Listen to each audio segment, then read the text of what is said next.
Assalamu alaikum students, how are you all? I hope that you are all fine. Welcome to my YouTube channel The Hope 786. Please subscribe the channel and click the bell icon so that you can watch my next video. जी students, आज lecture number 1 MA English part 1 जो Punjab university, GC university, Faisalabad, Sargodha university, जितनी private universities हैं उनके syllabus में जो paper number 3 है हमारे पास ड्रामा, उसके ड्रामे का जो एक प्ले है सोफोक्लिस का Oedipus Rex, the most renowned play all over the world. बहुत फेमस प्ले है जी। इस पे आज मैं लेक्चर करने जा रहा हूँ। इसके characters, themes and summary of the play as well. So let's begin with the title Oedipus Rex or Oedipus the King. The word Oedipus has itself much significance as well.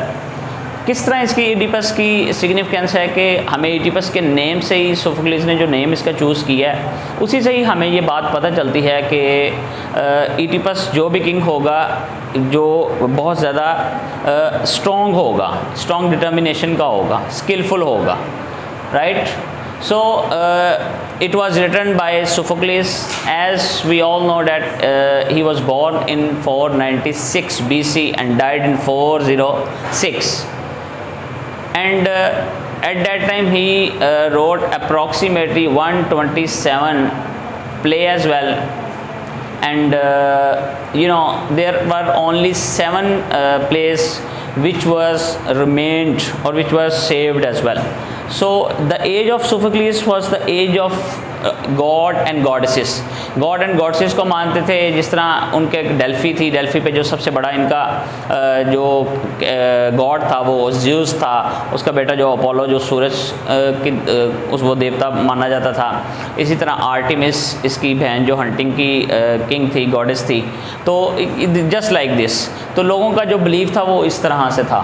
So Oedipus Rex basically a tragedy. What is tragedy? Tragedy is a thing that is a incident that sudden happen. ऐसी चीज़ जो sudden happen हो जाए वो tragedy कहलाती है। इसका जो क्लाइमेक्स है पूरी प्ले का वो इस बात के गिर्द ही घूमता है, वे 3 roads meets together he killed his own father. No doubt it was a story about hubris. It was a story about, यहाँ पे मैं लिख देता हूँ, hubris. Hubris is a term that is used for pride. Pride की story है। देखें, अगर तो जब एक साइड से इडिपस आ रहा था, दूसरी साइड से इसका जो बाप था लॉयस वो आ रहा था और एक रास्ता और खाली था, but both are royal, both belong to royal family, तो they both have much proud as well. So जो बेसिकली ये देखें स्टोरी है, ये प्राइड की स्टोरी है, ठीक है। और जहाँ पे मैंने अभी बता दिया, where 3 roads meets together he killed his own father. ऐसा भी हो सकता था कि वो अपनी जगह चेंज करके चले जाता। एक्चुअली जब प्ले बिल्कुल स्टार्ट होता है तो वहाँ पे एक जो ओरेकल है, ओरेकल से एक मैसेज आता है, प्रोफेसी आती है कि भाई जो लॉयस है और इसकी बीवी जो जोकेस्टा है, you won't be able to begot a child. इनको रोका जाता है कि आप अपना कोई भी बच्चे को जन्म ना दें। अगर आपने ऐसा किया, that he killed his own father and married to his own mother Jocasta, and Oedipus was that child as well, was a children as well. So let's begin with the characters of the play as well. Number 1, the Oedipus the king.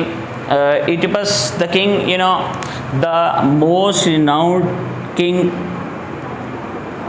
at that time. यहाँ पे कुछ characters रह गए थे, वो मैं साथ साथ mention कर देता हूँ। इडिपस के बारे में कहा जाता है कि जी he is better than ordinary human beings. He has suffers a lot.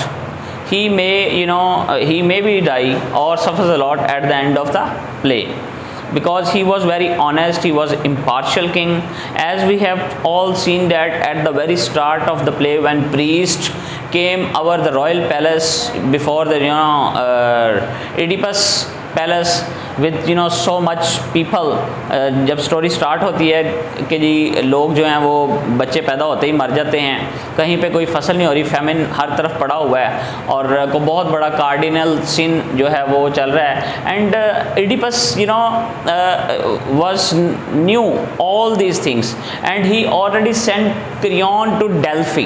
Crayon was his brother in law, was also his uncle, उसका मामू भी है, उसका यहाँ पे जो है ब्रदर इन लॉ भी है, तो वो उसको पहले ही भेज देता है। और and this is the king, you know he is very honest, वो वहाँ पे भेज देता है और उसको भेजता है इसलिए जो जाके पता करके और डेल्फी से कि ऐसा क्या यहाँ पे हो रहा है, डेल्फी पे उसको भेजता है और ऑरेकल लेके आओ कि ऐसा क्या वहाँ पे हमारे यहाँ पे सिटी में हो रहा है, थीव्स में। You know the story takes place is Thebes, ये भी मैं आपको साथ साथ ही बताता चलूँ। थीव्स में ज़्यादा स्टोरी जो है परफॉर्म हुई है। तो इडिपस की पहली बात तो ये मैं आपको इडिपस के बारे में थोड़ा सा बता दूँ। उसके बाद Jocasta was his mother and wife, Creon was his brother in law and uncle, Laius was his father, Tiresias the most terrible you know prophet, a seer, a soothsayer, इसको हम असूदसेयर कह देते हैं, सूदसेयर। पॉलीबस, अच्छा पॉलीबस और मीरोप वो लोग हैं जहाँ पे जब स्टार्ट पे इडिपस को जो शेफर्ड था वो जाके फेंकता नहीं है, बल्कि जाके किसी दूसरे मैसेंजर को जो कॉरिंथ का होता है बादशाह, उसका मैसेंजर होता है, उसको दे देता है। और कॉरिंथ जो है पॉलीबस और मीरोप की कोई औलाद नहीं होती और उन दोनों को जो है ना वो दे देता है कि ये लो ये जो इडिपस है इसको पाल लें। अब उनको नहीं पता होता ये कहाँ से आया है। एनीवे ये समरी में मैं बताता हूँ। इसके बाद आ जाए जी मीरोप और पॉलीबस हस्बैंड एंड वाइफ हैं। मैसेंजर है, ये मैसेंजर 1 मैसेंजर 2, 2 मैसेंजर हैं बेसिकली। एक मैसेंजर वो है जो इधर होता है और एक मैसेंजर दूसरी साइड पे है। और शेफर्ड है जिसको वो आगे जाके बचा देता है, शेफर्ड को वो भेड़ बकरियाँ चरा रहा होता है। Chorus, the role of chorus is very important. What is chorus? Chorus होता क्या है जी? It has Karagos and chorus. Chorus is a band which is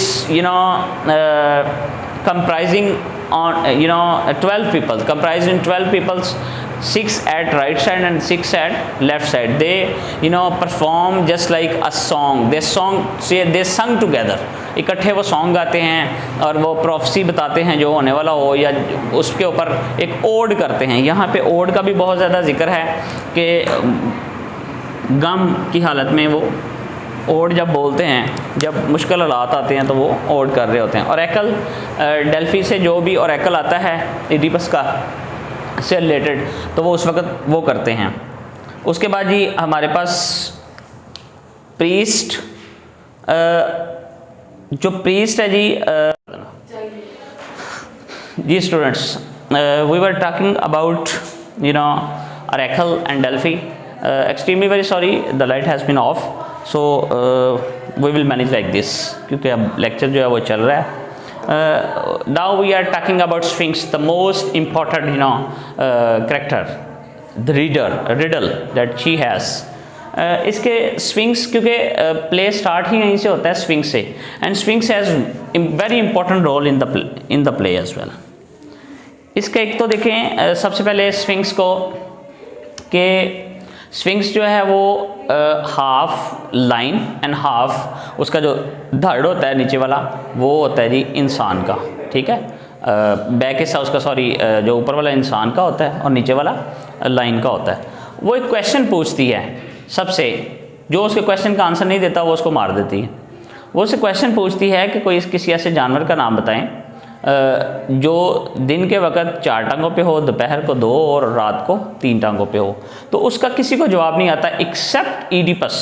Although Oedipus was a versatile genius, he was very intelligent, बहुत intelligent होता है जो Oedipus होता है, तो ही प्रॉम्प्टली गिव हर आंसर। तो वहीं पर स्फिंक्स जो ढेर हो जाती है और ये वहाँ का किंग बन जाता है। तो इसके बाद थोड़ी सी प्लेसेस पे बात कर लें। थीब्स और कॉरिंथ जो प्लेसेस हैं जहाँ पे ये परफॉर्म हुआ है। इसके बाद हम बात कर लें जी कैरेक्टर्स हो गए। थीम्स हमारे पास जो थे, इसका themes basically fate and free will जो है ना वो थ्रू आउट द नावल चलता है कि सब जो है जो उसके मुकद्दर में लिखा हुआ है या उसके पास फ्री विल है। तो देखें maybe there would be a free will when three roads meets together he has a choice. उसके पास चॉइस थी, वो अपना रास्ता जो है वो बदल सकता था। कहाँ पे अपना रास्ता बदल सकता था? वो बदल सकता था जी किसी और रास्ते से जा सकता, but it was a royal blood. ये रॉयल ब्लड था, ये प्राउड था उसका जो उसको इस तरह कर रहा था जी नहीं तुम इसको मारो और मार के वहाँ का किंग बन जाओ। अब आते हैं जी मेन प्ले की तरफ। समरी जो है, समरी जब स्टार्ट होती है तो जो प्रीस्ट होता है वो कुछ लोगों के साथ जो है वो बच्चों के साथ अपने जितनी आवाम है वहाँ की ऑडियंस जितनी कह लें या वहाँ के जो थीप्स की सॉरी जो लोग होते हैं उनको लेके जो है ना वो वहाँ पे आता है कि ये बताओ ये क्या हो रहा है। बादशाह के पास जाते हैं। बादशाह जो होता है इडिपस वो ऑलरेडी क्रियोन को सेंड कर चुका होता है वहाँ पे डेल्फी पे कि जाओ जाके वहाँ पे पता करके वो क्या हुआ है। उसका भी मैसेज नहीं आता तो वो उसको बताता है कि जी ये सूरत हाल है, लिहाजा आप लोगों को परेशान होने की ज़रूरत नहीं। लेटर ऑन आहिस्ता आहिस्ता वो सारा इसको इन्वेस्टिगेट कर रहा होता है and this is a king that how he investigate, this is his honesty, his impartialism, that how he manage to investigate himself and the case as well। किस तरह वो उसको इन्वेस्टिगेट करता है। तो वो इन्वेस्टिगेट करता है करते करते जी द मोस्ट इंपॉर्टेंट कैरेक्टर जो हमारे पास सूदसेर है टायरीसियस आ जाता है। टायरीसियस जो है वो उसको कहता है कि मुझे पता है, मुझे प्रॉफसी है कि जी ये होगा तो ये है प्रॉब्लम, लेकिन मैं बताऊंगा नहीं क्योंकि तुम बर्दाश्त नहीं कर पाओगे। तो इडिपस जो होता है वो बहुत ज़्यादा उसको जो है ना इंस्टिगेट करता है, बहुत ज़्यादा उसके ऊपर एक्विजिशंस करता है कि नहीं तो मुझे बताओ। उसको डिफरेंट तरीके से जो है ना वो लान तो मलामत करता है। फिर एटलीस्ट टायरीसियस जो है वो गुस्से में आ जाता है। गुस्से में आकर कहता है you are the pollution of this city, तुम यहाँ की पोल्यूशन हो, तुम ही बीमारी हो, तुम जो है तुम्हारी वजह से सारा कुछ हो रहा है। तुमने चूँकि एक बहुत कार्डेनियल सिन किया है अपनी मदर से शादी करके अपने बाप को मार के, लिहाजा तुम्हारी वजह से सारा हुआ है, अब तुम यहाँ से चले जाओ। And he was anguish, he was in a state of he was in a state of anguish. वो एंग्विश हो जाता है। वो कहता है कि जी ये किस तरह जो है पॉसिबल है, तुम झूठ बोल रहे हो, तुम तब कहाँ थे जब स्फिंक्स आई थी, तब आकर तुमने बचाना था सिटी को। वो कहता है जो मैंने कहना था वो मैंने कह दिया और यही सच है, लिहाजा मैं जो है ना वो दोबारा नहीं बोलूँगा। वो चले जाता है। अब he was depressed, he was in a state of agony और बहुत ज़्यादा डिस्टर्ब होता है, बहुत ज़्यादा डिस्ट्रैक्ट हो जाता है, बहुत ज़्यादा जो है वो डिसपॉइंट हो जाता है, डिसमे हो जाता है, फ्रस्ट्रेशन बहुत ज़्यादा हो जाती है। यूकेस्टा के साथ डिस्कस करता है। इस तरह चलते वो इन्वेस्टिगेट करना शुरू कर देता है सारी बातों को, उसके सारी चीज़ें कलेक्ट होनी शुरू हो जाती हैं। क्रियोन से पूछता है, वो क्रियोन पे इल्ज़ाम लगाता है कि तुमने टायरीसियस को कहा है तुम्हें जो है वो बादशाह बनना है मेरी जगह पे और तुम बड़ी देर के इसके पीछे लगे हुए हो, लिहाजा तुम जो है वो बादशाह बनना चाहते हो और तुम जो है मुझे निकाल के मुझे मरवाना चाहते हो। तो वो कहता है मुझे क्या ज़रूरत पड़ी है। यूकेस्टा जो है वो बीच में इंटरफेयर करती है, यूकेस्टा उसको रोकती है कि नहीं ऐसा कुछ नहीं है, तुम ऐसा हो ही नहीं सकता, प्रॉफसी गलत है, क्योंकि वहाँ पे तो सारे मर गए थे और बच्चा तो हमने इस तरह फेंक दिया था और मार दिया था। जब वो कहता है बच्चा मार दिया था, उसको वो इन्वेस्टिगेट फिर करता है, फिर वो अपनी ऑनेस्टी और इम्पार्शलिज्म को बीच में लाता है। वो कहता है नहीं मुझे इन्वेस्टिगेट करना है, किसने किसको दिया। तो वो कहता है कि एक मैसेंजर, वो कहती है कि बच गया था, तो वो जो शेफर्ड है उसको बुलाओ। वो शेफर्ड को बुलाती है। शेफर्ड तो उतनी देर उसके जो पॉलीबस और मेरोप का जो होता है शहर से कॉरिन से, वो आता है कि जी तुम्हारे पेरेंट्स जो है ना वो उसकी डेथ हो गई है अनफॉर्चुनेटली, और तुम जो कि वापस आओ अपने मुल्क में और वहाँ पे आके बादशाह संभालो। वो वहाँ से छोड़ के इसलिए निकला होता है कि एक दिन वो बहुत ज़्यादा जो है ड्रंक होता है, कोई उसको ड्रिंकिंग के दौरान कहता है कि तुम अपने पेरेंट्स के बच्चे नहीं हो, जब वो पॉलीबस के पास होता है। तो वो इसी चीज़ को तलाश करने के लिए वो इस दूसरे सिटी के अंदर आता है। So now it has a climax जब आता है तो जब आस्ते आस्ते इन्वेस्टिगेट हो जाती है, सारी चीज़ें इन्वेस्टिगेशन हो जाती है और पता चल जाता है कि इडिपस ने ही ऐसा किया है। सो यूकेस्टा कमिटेड सुसाइड, ठीक है, वो खुदकुशी कर लेती है पंखे के साथ लटके या जिस तरह भी लटके। And he encrusted his both eyes with his brooch, golden brooch, उसकी गोल्डन ब्रूच के साथ अपनी he took out his eyes with Jocasta's brooch, उसके साथ वो निकाल लेता है। बेसिकली वो मारने को खुद को मार भी सकता था, but the suffering that that his parents suffered a lot. He wanted to seek that suffering, that problem, that उसको क्या बोलते हैं हम, जो जितनी ज़्यादा उसकी तकलीफ़ थी, सफरिंग थी, वो सारी खुद को बर्दाश्त करना चाहता है, वो महसूस करना चाहता है, इसलिए वो ऐसा करता है। आल्दो इसके ऊपर ऑल ओवर द वर्ल्ड बहुत ज़्यादा इसके ऊपर बहस होती रही है, फेट एंड फ्री विल पे, इडिपस रेक्स पे। फिर इसके जो 3 बच्चे होते हैं, वैसे तो ये सीरीज़ है Oedipus Rex, Oedipus the king और Antigone. Antigone was Oedipus daughter. तो उसके चले जाने के बाद क्रियोन जो वो किस तरह जब ये वहाँ से चले जाता है, बैनिश हो जाता है, तो स्पेकुलेशन जिस तरह मैंने आपको स्टार्ट में बताया था रेज हो रही होती है किस तरह शहर के अंदर।